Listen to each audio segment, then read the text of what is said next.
At the Parliament precinct in anticipation of the State of the Nation address, the 10th of that President Jacob Zuma will deliver a little bit later this evening. We have the privilege of inviting in studio Minister of Environmental Affairs, Honorable Minister Edna Molewa. It's always wonderful to see you. Welcome, and thanks so much for joining us. I mean, you've literally traversed various departments, but largely in the economic sector. You were the first female premier in the Northwest, and you left that province on good track. The anticipation, of course, is around the radical transformation of the economy. And yet we see more criticism on the president, rating him as one who is not effective, who is corrupt, who hasn't done much. In your experience, just as part of the NEC, the women's structure, the economy, trade and industry, how would you rate the president or his presidency so far? Let me start first by saying that we have just come out of local government elections where the African National Congress, under the presidency of President Jacob Zuma, as well as in government under his leadership, we have actually gotten South Africans to vote for more than 61%, around 60s, in the mid-60s. So that actually tells a story on its own.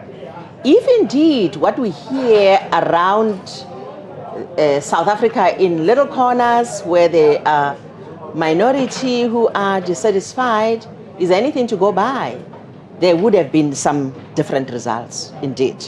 But that actually tells a story, and that story is that this president has led this country well. People are satisfied.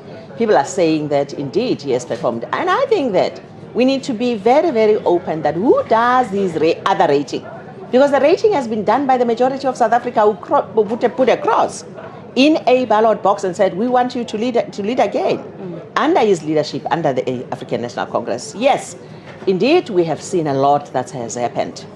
I mean, even before we get into very complicated stuff like statistics says this and so forth, you just look with your own eyes. Those of us who live in rural areas, who used to drive, who used to be in the Northwest Province, you just travel from here to Sun City, Phuket.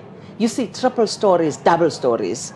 As a result of the amenities, some services that have been delivered there, water, electricity, roads, infrastructure, that are allowed people to actually unleash the potential that they have in those areas. Kofimbaba, you drive to Sikukune, you see all that. Life is oozing and booming. Let's not be negative. And South Africans need to work together. Okay, the president also touched on or expediting the land issue, land redistribution, restitution, etc. And we know, particularly in rural areas, the issue of ownership still lying with the chieftaincy or 99-year lease agreements. Are we likely to see any meaningful change there, particularly when it comes to women ownership of land? Let alone the issue of chieftaincy, because chieftaincy hold land on behalf of the people. So that's where we actually want land. It's not a fault there. The mistake is where it happened that only a few white farmers and people actually hold the major chunk of land here in this country. That's the land that we are talking about. And by the way, some are even to date absentee farmers.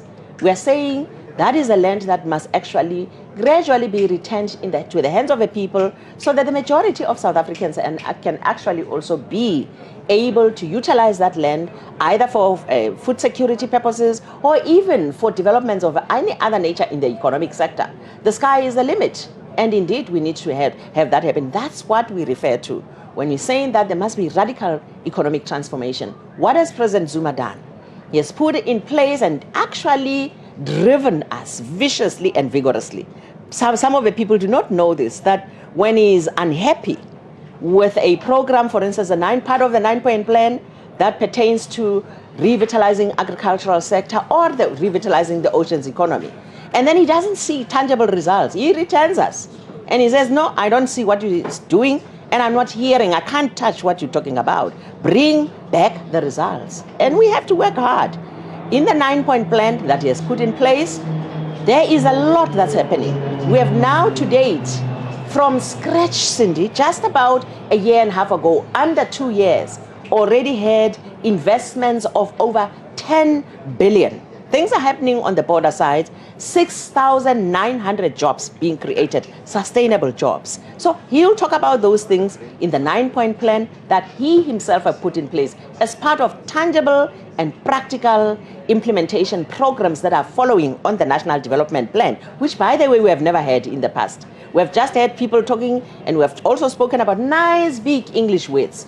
Now we are making them happen under this leadership of this president. So we don't know what people are talking about when they keep saying he's what, F or zero or what. What we're seeing and what we are hearing is something different. Okay, but also we're not intellectualizing the SONA State of the Nation address. As you were saying, it requires input from community concerns, business, and other material stakeholders. It's not just a drafted document that the president leisurely sits and writes. There is various departmental contributions and deliberations. Talk us through the process of what brings the SONA together. It's extremely important indeed. We have President Zuma saying, National Development Plan, I want to start there, take it from there. National Development Plan is a plan that has been agreed to, as facilitated and as a thought came up from him. Facilitated and gotten adopted by everybody in this nation. It is a plan that has been agreed to, and it is being implemented by everybody. From that, there's something that's called medium-term strategic framework. That's the development framework of how we're going to put in place practical implementation of the National Development Plan. And from that MTSF, there's another subset of a program which is called your priority programs, as in the 14 outcomes. Now, in those 14 outcomes, there are ministers that have been specifically delegated to lead those outcomes that are, by the way, remember, they are implementation of the NDP. Now, in that, there are specific items. Let's say, for instance, land redistribution is led by Minister Nkwinti under outcome 4. Is it outcome 4 or 5? Outcome 4 is economy, investment. Outcome 5 or 6? 5. Minister Nkwinti lead that program. And under all the elements that has to do with land redistribution, I'm just giving an example. He has then to come back to the president and say, this is what you said we must do, what we have set ourselves to do. So all those things, because they are in a programmatic manner, they then get given as a report to the president on a quarterly basis to start with. And as he writes the speech, we give those details and we sit back and he interrogates, and all of us then become part of the contributors to this important speech. He just doesn't dream them. It's things that flow from the actions that all of us have been taking in response to the task that he gave us. All right, let's just break it down maybe in bite sizes, especially the buzzwords that you were saying. Now we have the National Development Plan, we had ASGISA, we had the Redevelopment Plan, RDP, etc. This particular program is obviously not adequate. It needs to have other complementary subdivisions that is going to realize the economic transformation. In the environment space alone, which is hugely capital intensive, it requires technology, innovation, etc. What opportunities are there, particularly for SMEs and primarily African Black-owned businesses? Let me start by saying yes, indeed. Remember, we actually get collection of taxes to implement a program. That makes up the budget. So at any given time, there is never going to be a moment where we can do everything at once. And therefore, it is important to talk about this adequacy, that you're saying the programs are inadequate. It's not quite the programs that are inadequate. That's the money to do that on an annual basis. That's why there is a plan that this year we'll do this year we'll do that, and so forth. And it's important for all of us as South Africans to understand that we move together. We have a destiny, that's where we are going. In the environment space, we actually have been given two important tasks: to look after the natural resources of our country and of our world, ensuring that they are not depleted, they are left for the future generations to come, as in minerals, as in water, not polluted, not overused, and so forth, as in rivers that must stay clean, as in plants that must be there to maintain the ecosystem, and so forth and so forth. So that is a major chunk of the work that we do. Now, there's a second element of that. That's a green part. We also do the brown part, which is the developmental aspects. And in that regard, we do ensure that anyone and everyone who develops does not impact on the environment negatively. Environmental impact assessment, I'm sure you hear about those. We ensure that those are done. But we also do development. We do job creation in the space of the environment. That's the biggest, the area where you find the single most biggest program of EPWP, where we employ those who have missed opportunities in life and give them these tasks. And it's mainly the sustained jobs. You're working on fire programs where people actually save lots of vegetation in the country, working on wetlands, working on for water, all those working for programs of ours.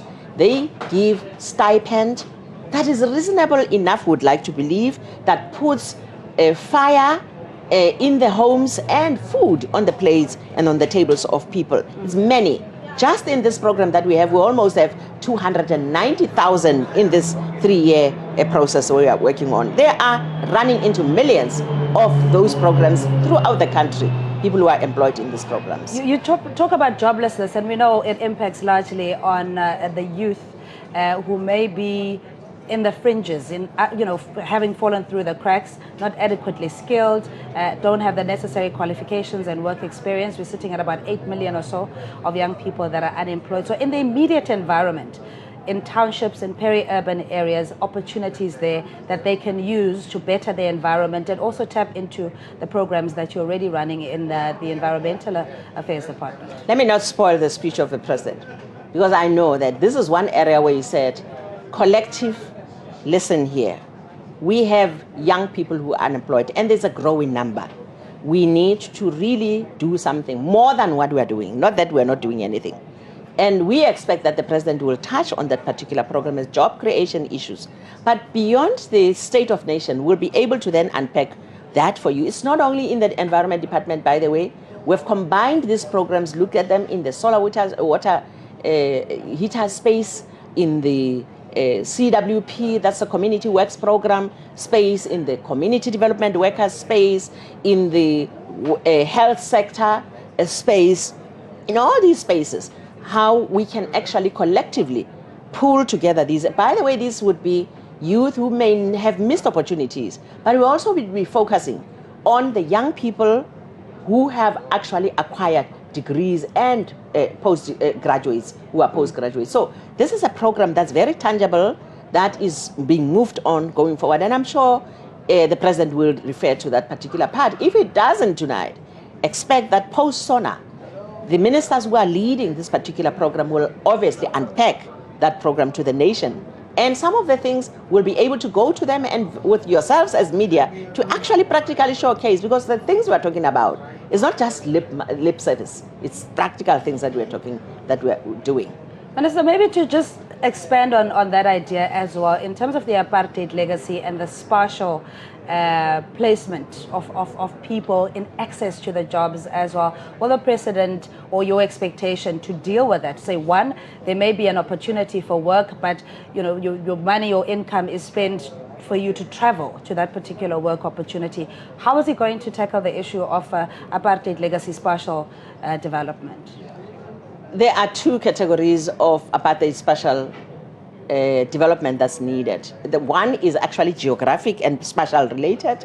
One is just general business related, and the other one is just general business related, where we know that majority of our people are still struggling to get into the heart of the heartbeat of the economy. We do expect that President will address that part, but in the spatial patterns, as you know, there's the implementation of SPLUMA. Again, if President doesn't have a time to actually deal with this matter in detail, it will be unpacked either in the speech of Minister Nkwinti or by the cluster itself, the economic cluster, where we'll talk about how in the program some of the villages outside the towns, cities like Gauteng and so forth, people who are traveling far distances to waking up at about 4 in the morning, starting to travel at 5, and getting back home after 9 p.m. Just being literally strained and becoming unproductive, therefore. How the programs that President Zuma has put in place will actually help those. But also, in terms of linkages of cities and towns, small rural towns and so forth, there are programs in that regard that I know are actually happening. He may refer to that, he may not. If he hasn't referred to it, they will be unpacked. But we would like South Africans to know that these are things that we are really, really concerned about and working very hard on round the clock.